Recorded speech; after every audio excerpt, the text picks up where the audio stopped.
Hi, thanks for tuning in. Today we're going to show you an exciting option for changing the look of your kitchen without breaking the bank. For a fraction of the cost of replacing countertops, what we're doing today is converting this double bowl undermount sink to a single bowl farmhouse sink, which is going to give a dramatically different look at the fraction of the cost. Aside from changing the look, this is also a repair option that's become very popular with our customers. In this case, we're just changing the look of the sink, going from a double bowl to a single bowl sink with a farmhouse apron. This is also an option for those that may have a sink rail crack, what we call a sink rail crack. The small piece in front of the sink can crack from the metal rod that's inside of the stone. Here's an example.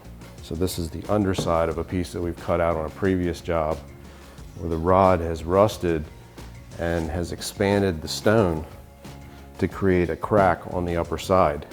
Traditionally, what we would do is repair this, but now you have the additional option to totally eliminate this problem, cutting the stone out and installing this retrofit farmhouse sink.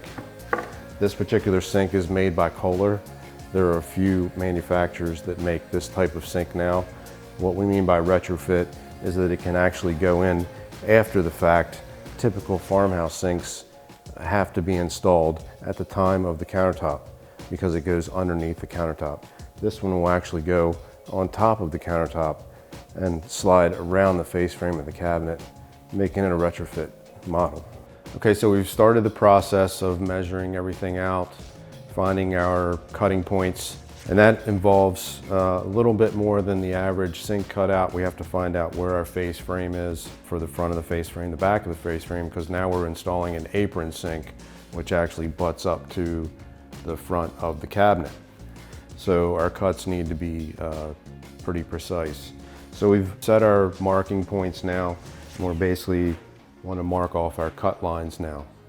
In this case, it's very important that everything is square with the countertop and the cabinet to make sure that when the sink goes in, that it's flush with the cabinet and not offset with the wall.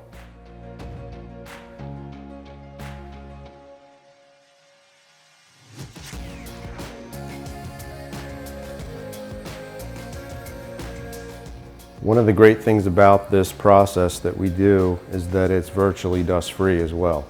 So we can work inside of a home without creating a lot of mess. We have our saw, which will be a dry cut saw, hooked up to a HEPA vacuum. So it's going to capture most of the dust. Any that gets out is very minimal. What we're going to do now is start our cut. We've already set our marks, basically cut out the overall dimensions of the sink and get the old sink out.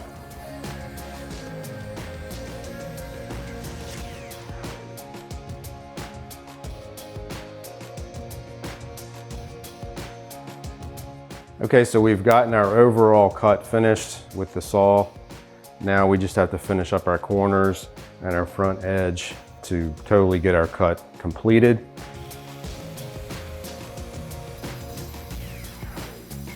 At that point, we can lift this piece of granite out.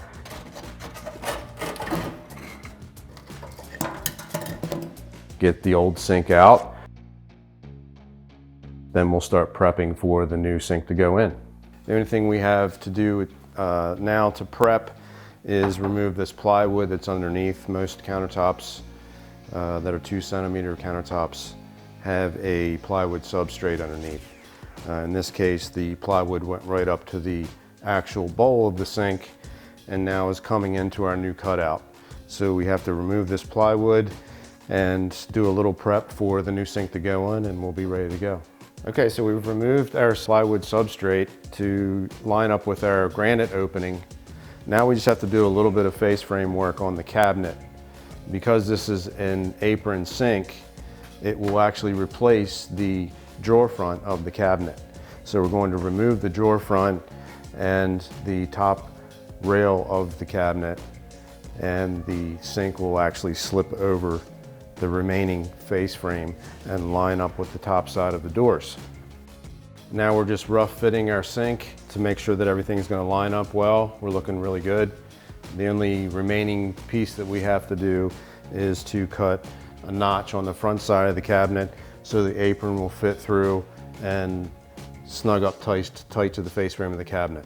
So we're going to mark our cut right now on each side.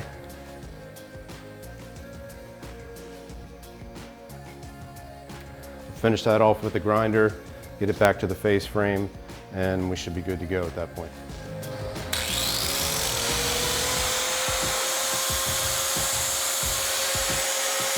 Okay, so we've done all of our cutting. We've prepped the face frame of the cabinet to receive the farmhouse sink.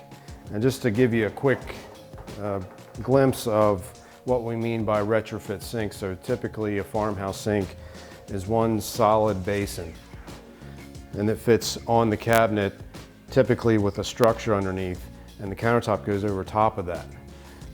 In this case, obviously, that's not an option. So to avoid having to replace the countertops and still get the new look with a farmhouse sink, this is a retrofit. So it's actually a cavity between the front apron and the sink basin, so it can slip over the face frame. So it's a great option. Again, this one's made by Kohler. It has a great look to it. So we're going to go ahead and see how we look with our fit.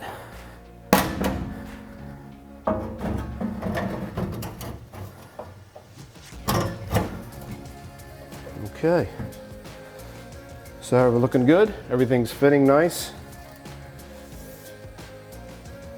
and tight. We're up against the face frame, and at this point we're going to silicone the sink in place and do a little cleanup, and we'll be good to go.